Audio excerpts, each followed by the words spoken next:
South ఇండియాలోనే biggest sorry store మన Varahi silks మన విజయవాడ ఎంజీ రోడ్ లో డిసెంబర్ 4వ తారీఖున ఘన ప్రారంభం.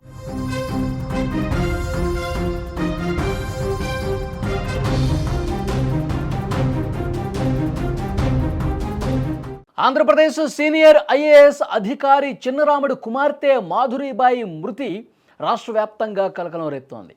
ఆమె విజయవాడ తాడేపల్లి పరిధిలో అనుమానాస్పద స్థితిలో మృతి చెందారు. బలవన్మరణానికి పాల్పడినట్టు కుటుంబ సభ్యులు చెప్తున్నారు. కర్నూలుకు చెందిన రాజేష్ నాయుడు ఐఏఎస్ అధికారి కుమార్తె మాధురీబాయి ప్రేమించుకున్నారు. గతేడాది వీరిద్దరూ ప్రేమ వివాహం కూడా చేసుకున్నారు. 9 నెలల పాటు వీరి కాపురం సజావుగానే సాగింది.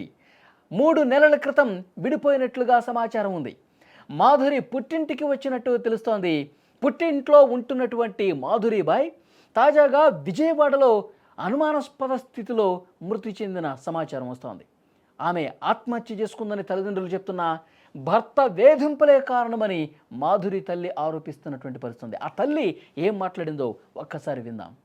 చాలా బాధపడ్డానమ్మా అన్ని రోజులంటే, ఇప్పుడు వచ్చేసావు కదమ్మా, ఇప్పుడు ఎలా ఉందంటే నేను చాలా హ్యాపీనమ్మా అనేదండి. ఇంకా ఈ 3 రోజుల్లో సరే అమ్మా మనం తేల్చుకుందామా, అక్కడికి వెళ్ళి ఏదో ఒకటి సెటిల్మెంట్ చేసుకుని వద్దాం. సర్టిఫికెట్లు ఇవ్వట్లేదండి. ఈ అమ్మాయి సర్టిఫికెట్ తీసుకెళ్ళింది, మా సర్టిఫికెట్లు మాకు కావాలి అని అంటే సర్టిఫికెట్లు ఇవ్వట్లేదండి. సర్టిఫికెట్లు ఎందుకు ఇవ్వట్లేదు మాకు అర్థం కాలేదండి. సరేలే అని వాళ్ళ డాడీ ఏమన్నారంటే, సర్లేమ్మా నెక్స్ట్ వీక్ హాలిడే పెట్టుకొని లీవ్ పెట్టుకొని వెళ్దాము, నువ్వు స్ట్రాంగ్గా ఉండు, లీవ్ పెట్టుకొని మన సర్టిఫికెట్లు మనం తెచ్చుకుందాము, ఏముందో సెటిల్మెంట్ చేసుకొని వద్దాము అని అన్నారండి. సరే డాడీ అందండి. ఇంకా అక్కడికి వెళ్ళి ముఖం చూపించలేను అనుకుందో, ఆ ఊరికి అందరిని ఎదిరించి వచ్చాను, నేను మోసపోయాను, వాడు మోసం చేశాడు, వాడు ముఖం చూడకూడదు అనుకుందో, వాడు పెట్టిన హరాస్మెంట్ గుర్తు చేసుకుంది. 1 నిమిషంలోనే నాకు తిరిగి నిర్ణయం తీసుకుందండి. మాతో ఒక మాట కూడా చెప్పలేదండి. చక్కగా లేచిందండి, అన్ని పనులు చేసుకుందండి, ఫ్రెష్ అప్ అవుతానని చెప్పేసి వెళ్ళిందండి. బెడ్రూమ్లోకి వెళ్ళి డోర్ వేసుకుంది తప్ప మళ్ళీ తిరిగి రాలేదండి. ఇదేనండి జరిగింది. వాడిని వదలకూడదు మమ్మీ అని చెప్పేసి ఒక మాట అందండి. ఫస్ట్ వచ్చినప్పుడే వాడిని వదలకూడదు మమ్మీ అని ఒక మాట చెప్పిందండి. వాడు ఇంకొక అమ్మాయిల జీవితాలతో ఆడుకోకూడదు, అలాంటి వాడు ఇంకొకరు అమ్మాయిల జీవితాలతో అలాంటి వాడు ఆడుకోకూడదు, వాడిని శిక్షించాలి, అదొక్కటే చెప్పిందండి, కానీ ఏం చెప్పలేదు. అయితే భర్త రాజేష్ మాత్రం ఇది ఖచ్చితంగా హత్యే అని చెప్తా ఉన్నాడు. హత్యనే ఆత్మహత్యగా చిత్రీకరిస్తున్నాడని చెప్తా ఉన్నాడు. తనను వదిలేసిన మాధురిని వేరే పెళ్లి చేసుకోవాలని ఆమెను టార్చర్ చేశారు. చనిపోయే ముందు మాధురి మెసేజ్ చేస్తున్నట్టుగా కూడా అతను చెప్తా ఉన్నాడు. రాజేష్ ఆ కుటుంబ సభ్యులు ఏం చెప్తా ఉన్నారో ఒక్కసారి వినండి. ఇప్పుడు నువ్వు కులాంతర వివాహం చేసుకున్నాక అమ్మాయి ప్రెగ్నెంట్ తర్వాత నిన్ను ఆమెను విడగొట్టారు కదా, ఆ తర్వాత ఏమైంది? నా భార్య అక్కడికి విజయవాడ తాడేపల్లికి ఫస్ట్ రాజమండ్రి పోయింది. అక్కడ నుంచి విజయవాడకు వచ్చినామని కూడా నాకు మెసేజ్ చేసింది. అక్కడ పోయినాక ఆ పాపకి నా భార్యకి గుండు చేపించి వాళ్ళు బాగా చిత్రహింసలు గురి చేసినారు.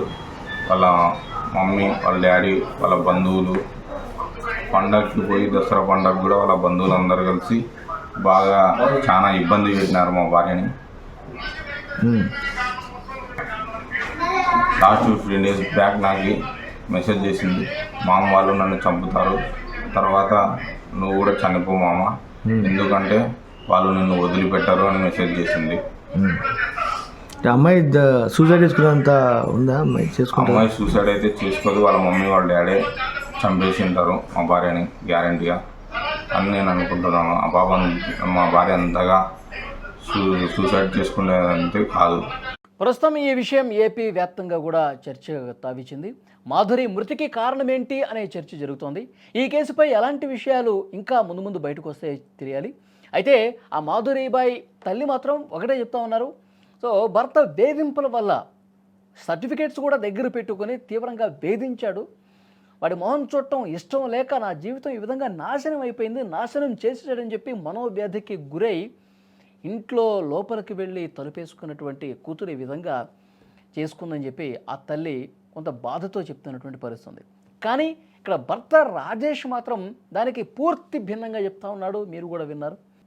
నా నుంచి దూరం అయిపోయిన తర్వాత వేరే పెళ్లి చేసుకోవాలని చెప్పి ఆమెని టార్చర్కి గురి చేశారు. ఇంట్లో వాళ్ళ టార్చర్ భరించలేక ఈ విధంగా ఆమె చేసుకుంది.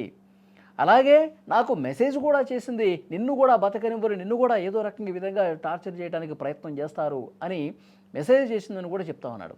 సో ఇప్పుడు కేసు నమోదైంది, పోలీసులు దర్యాప్తు చేస్తూ ఉన్నారు. దీనికి ప్రధాన కారణం ఎవరు? మాధురీబాయ్ మృతి చెందటానికి ఇంట్లో వాళ్ళ లేకపోతే భర్త వేధింపులు అనేది తేల్చే పనిలో ప్రస్తుతం పోలీసు యంత్రాంగం ఉన్నారు. నిజంగా ఒక మెసేజ్ వచ్చింది మాధురి దగ్గర నుంచి నాకు అని చెప్పి భర్త చెప్తున్నట్టు నేపథ్యంలో ఆ మెసేజ్ నిజంగానే వచ్చిందా లేక దాన్ని ఏమన్నా క్రియేట్ చేసినటువంటి మెసేజా? దీనికి కారణం, ఈ ఆత్మహత్యకు కారణం భర్తనా లేకపోతే నిజంగానే భర్త ఆరోపిస్తున్నట్టుగా కుటుంబ సభ్యులు ఇవన్నీ తేలాలంటే 1-2 రోజులు పూర్తిగా క్లారిటీ వచ్చే అవకాశం కనిపిస్తుంది. అన్ని కోణాల్లో దర్యాప్తు చేస్తా ఉన్నారు. సీనియర్ ఐఏఎస్ అధికారి కుమార్తె ఈ విధంగా జరగటం పట్ల రాష్ట్ర వ్యాప్తంగా కూడా చర్చకు దారితీసినటువంటి పరిస్థితి ఉంది. ఏదేమైనప్పటికీ అన్ని కోణాల్లో దర్యాప్తు చేస్తాం, సీరియస్గా ఇన్వెస్టిగేట్ చేస్తాం, నిందితుల్ని దోషుల్ని త్వరగానే పట్టుకుంటామని కూడా పోలీస్ ఆఫీసర్స్ చెప్తా ఉన్నారు.